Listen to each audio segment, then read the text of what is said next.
What's up, Graham? It's Guys here, and it's official. As of a few hours ago, the Federal Reserve just raised their benchmark interest rates by another 25 basis points, which means as of today, we are sitting at the highest interest rates that we have seen since early 2007, right before the Great Financial Crisis. And apparently, this is just the very beginning. After all, home sales just posted their first year-over-year decline in more than a decade. JP Morgan warns that we're already past the point of no return, and the Federal Reserve has indicated that they're nowhere close to being done. That's why it's incredibly important that we discuss exactly what they say is going to happen throughout the rest of 2023, the new changes taking place, and which of your investments are most likely to be impacted on this episode of A Man is Suing Buffalo Wild Wings because they're charging too much for its boneless wings, which are basically nuggets. Although before we start, as usual, if you appreciate the nuggets of information in this video, it does help out tremendously if you subscribe, and if you want to be kept up to date on topics like this and more detail that I'm able to cover in a video, feel free to add my newsletter down below in the description. Again, it's totally free. So thank you guys so much. And now with that said, let's begin. All right, so before we talk about the most recent rate hike and the Federal Reserve's outlook for the rest of 2023, we have to talk about the latest inflation report, because once you understand this,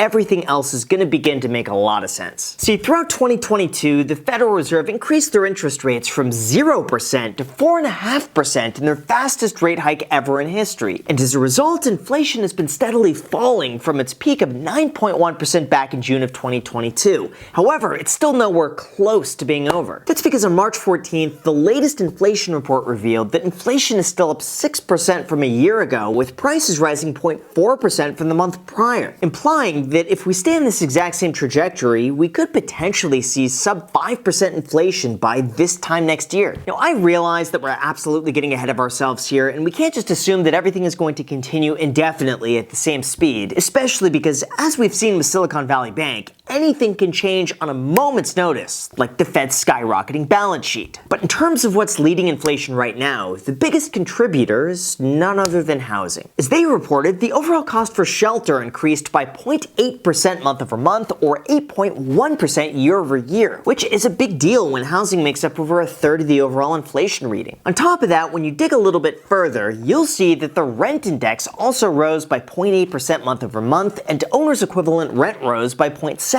month over month, suggesting that inflation is sticking around a lot longer than we expected. However, the good news is that rents are often seen as a lagging indicator because the data that we have today is often a reflection of the deals and leases that were signed months prior. And with national rents beginning to drop, chances are that might be reflected in upcoming inflation reports. Now, in terms of everything else though, besides food, which increased by 9.5% over the last year and 0.4% month over month, almost all other items declined, like energy and gasoline down 0.6%, used cars down 2.8%, medical care services down 0.7%, which is a really good sign that inflation is beginning to come down. So in terms of the most recent rate hike as of a few hours ago and what Jerome Powell said is likely to happen over these next few months, we should first discuss the implications throughout the entire market, because a lot is beginning to happen. All of this brings me to an extremely interesting article from the New York Times with the headline that low rates were meant to last. Without them, finance is in for a rough ride. As they explained, the 2010s were the era of 2%, where interest rates, inflation, and growth were all around that same level.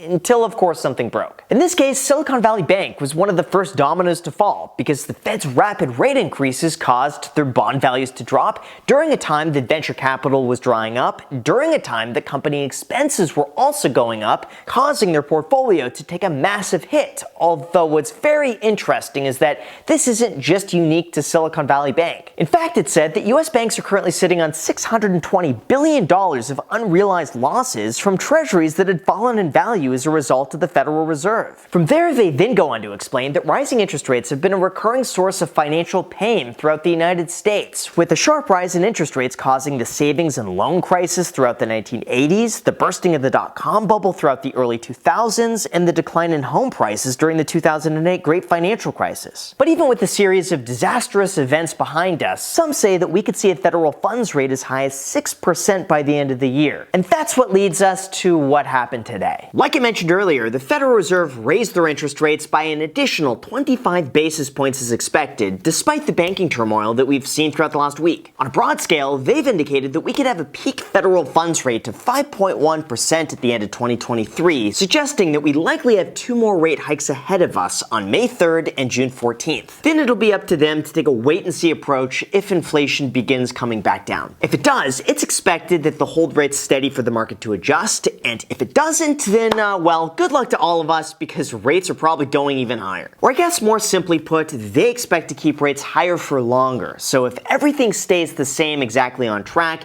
we're probably not going to see a reversal anytime this year. Now, on a positive note, even though they did revise the GDP numbers downwards, there's nothing that indicates a recession, according to them, as hard as that might be to believe. That's largely because they don't expect the unemployment rate to exceed much more than 4%, and in the process, we could avoid the hard landing that so many economists predicted. Again, who knows if this will actually come true, but according to their report, a lot of it is positive for the economy. In addition to that, Jerome Powell also indicated that the banking crisis had a similar effect to an additional rate hike, because lenders are pulling back and credit conditions are tightening. In a way, this allows them more room to take a step back from additional rate hikes because the economy is slowing down one way or another. So in the big picture, that just means that they're expected to raise rates 25 basis points 2 more times, and then they're going to hold them there throughout the rest of the year until hopefully inflation comes back down. Now, in terms of the rest of the market, look no further than housing. For the first time in 10 years, national home prices saw a year-over-year decline of 1.2% as sellers responded to a drop in homebuyer demand spurred by elevated mortgage rates. To put that into perspective, as Redfin explains, just 44% of homes that went under contract in February did so within 2 weeks, down from 60% from the year earlier. In addition to that, new listings coming on the market are also incredibly low because many homeowners have already locked in their interest rate. Also, what's known as the lock-in effect. See, here's the thing. As of right now, Goldman Sachs reported that 99% of homeowners have an interest rate below what's currently being offered on the market, and 63% of those loans are between 2.5% to 4%. That means that current homeowners have very little incentive to sell their house right now and get rid of an interest rate that would be significantly higher if they moved, especially if they're one of the 28% that have a rate below 3%. On top of that, if a homeowner currently has a 3% mortgage, prices would have to drop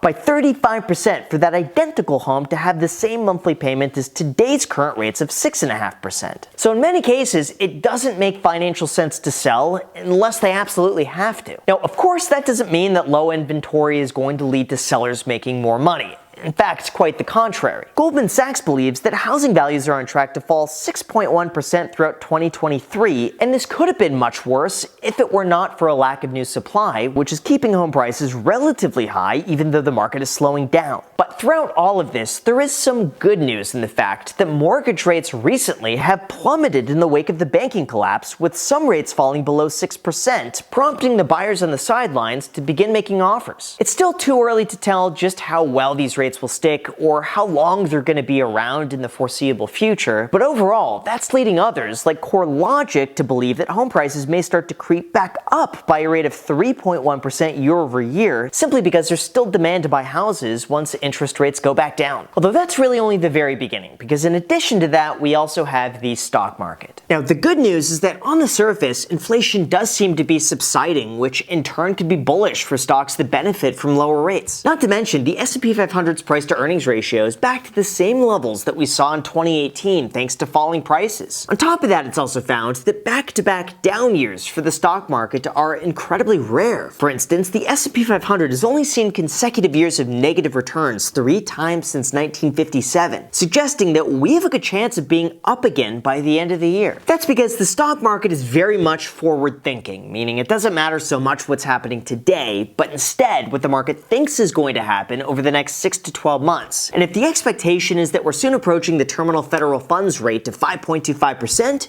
well, then we're only a few more rate hikes away from being done. As far as what analysts think is going to happen, one Reuters poll suggested that the market could end the year up 5% from today's levels. Barclays believes we could see an S&P 500 decline to 3675. Morgan Stanley thinks we'll stay flat at 3900, and Bank of America, along with Goldman Sachs, predicts 4000 by the end of the year. JP Morgan, though, is the most bullish, expecting 4200 by December. But then again, Credit Suisse also said something similar.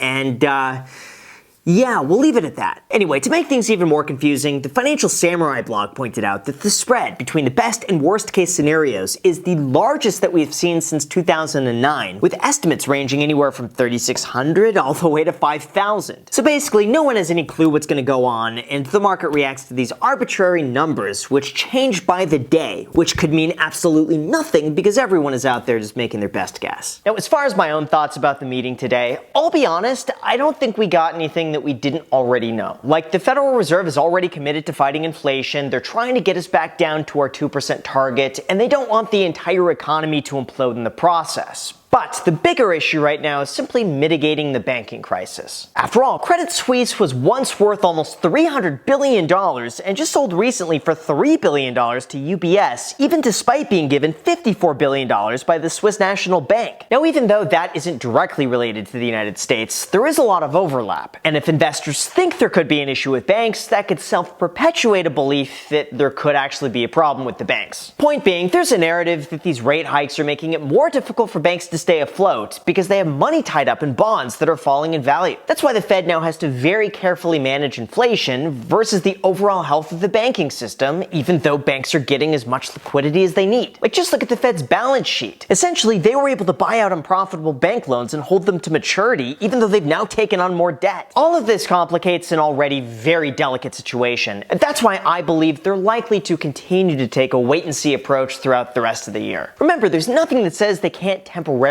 pause rate hikes in the future and then come back to it once conditions have improved. That's why it's so important to subscribe if you haven't done that already, hit the like button, and let me know your thoughts down below in the comment section because I'll do my best to read as many as possible. So with that said, you guys, thank you so much for watching. As always, feel free to add me on Instagram, and don't forget that you can get a free stock worth all the way up to $1,000 with our sponsor, Public.com, when you use the link down below in the description with the code GRAHAM and make a deposit. Enjoy.